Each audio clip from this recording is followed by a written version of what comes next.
Good morning students. 12वीं वाले बच्चे, सिद्धि हिंदी विद्यालय के इस ऑनलाइन क्लासेस में आपका हार्दिक स्वागत है। अब बच्चों, यहाँ पे हमारा ये जो 13वां लेसन चल रहा है, काले मेघा पानी दे।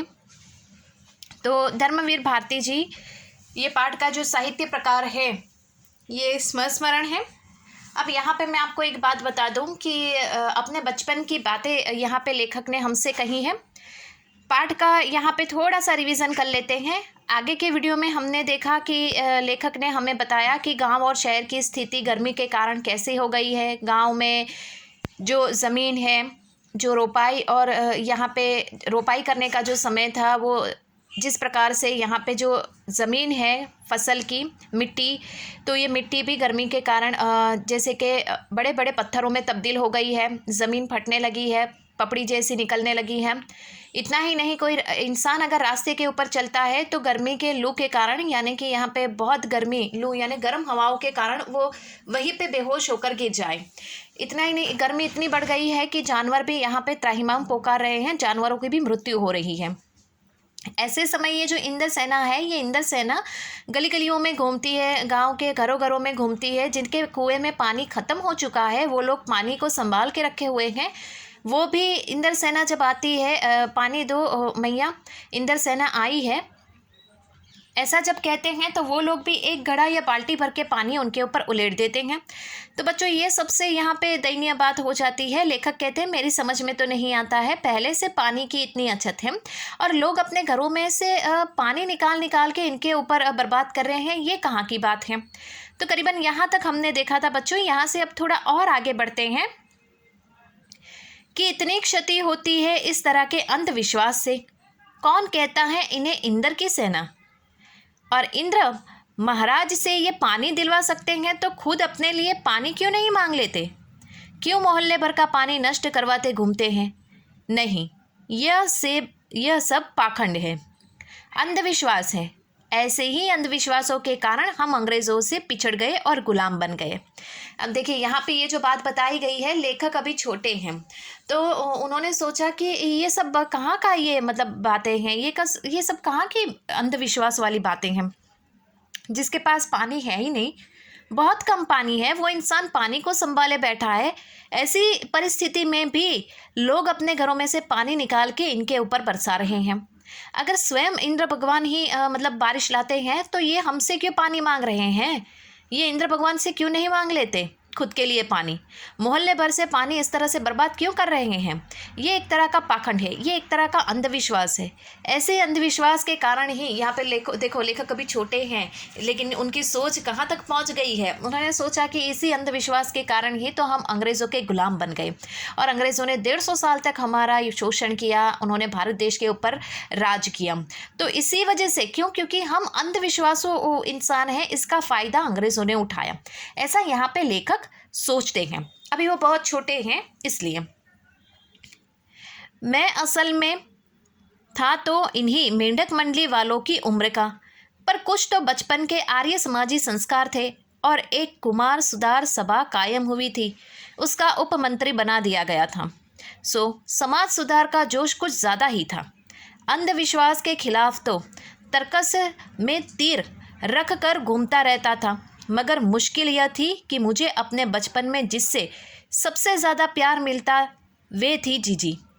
यूँ मेरे रिश्ते में कोई नहीं थी, उम्र में मेरी माँ से भी बड़ी थी, पर अपने लड़के बहू सबको छोड़कर उनके प्राण मुझी में बसते थे और वे थी उन तमाम रीति रिवाजों, तीज त्योहार, पूजा अनुष्ठानों की खान जिन्हें कुमार सुधार सभा का यह उपमंत्री अंधविश्वास कहता था और उन्हें जड़ से उखाड़ फेंकना चाहता था। पर मुश्किल यह थी कि उनका कोई पूजा विधान, कोई त्योहार अनुष्ठान मेरे बिना पूरा नहीं होता था। दिवाली हो तो गोबर और कोड़ियों से गोवर्धन और सतिया बनाने में लगा हूँ।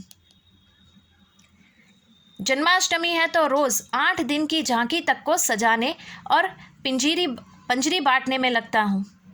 हर छठ हो तो छोटी रंगीन कुल्हियों में पूजा भर रहा हूँ। भुजा यानी कि जो धान आपने देखा होगा कि जो धान होता है ना, वो धान को भुना जाता है उसे।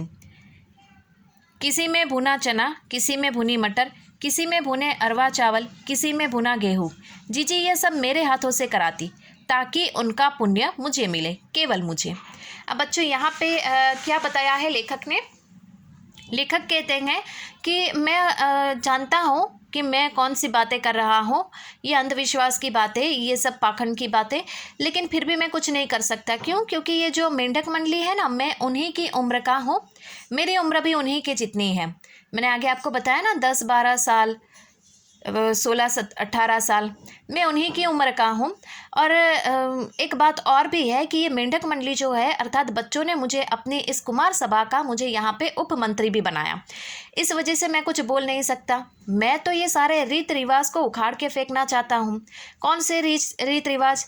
जैसे कि ये सब जो है ना, यहाँ पे ये रीत रिवाज, तीज त्योहार, पूजा अनुष्ठान, ये सब।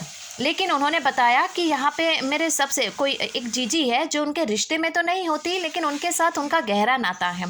ये जीजी के जो बेटे बहू है, उनके प्रति उनको इतना स्नेह नहीं है जितना लेखक के प्रति है। वो अपने हर एक त्योहार में, रीत रिवाजों में लेखक को साथ में लेकर चलते हैं। लेखक के बगैर उनका कोई भी त्योहार, रीत रिवाज, अनुष्ठान नहीं मनाया जाता।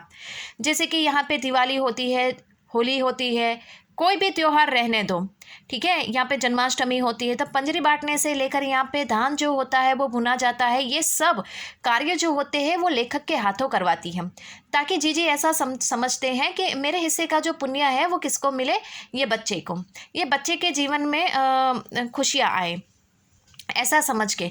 लेकिन यहाँ पे तो लेखक क्या मतलब इसी के खिलाफ है। ये जो रीत रिवाज है, ये जो अंधविश्वास है, ये जो पूजा अनुष्ठान है, ये सब उनको मतलब अच्छा नहीं लगता था। वो चाहते तो मतलब ये उनका बस चलता तो ये सब निकाल बाहर फेंकते। लेकिन यहाँ पे वो कहते हैं कि जो संस्कृति है, जो रीत रिवाज है, जो सोच है, जो मान्यता है, हम उसके खिलाफ नहीं जा सकते, हम कुछ भी नहीं कर सकते। इसके लिए यहाँ पे उन्होंने स्पष्ट रूप से कहा कि जिस प्रकार से मैं करना चाहता हूँ मैं नहीं कर पा रहा हूँ। क्यों? क्योंकि हमें कुछ एक यहाँ पे रीत रिवाज होते हैं, कुछ एक पारिवारिक सभ्यता होती है, वो भी हमें यहाँ पे थोड़ी सी बंधन के रूप में लगती है और थोड़ा मुश्किल बन जाता है। क्यों? क्योंकि बचपन से ही उनको ये जीजी से बहुत सारा, ढेर सारा प्यार मिला था।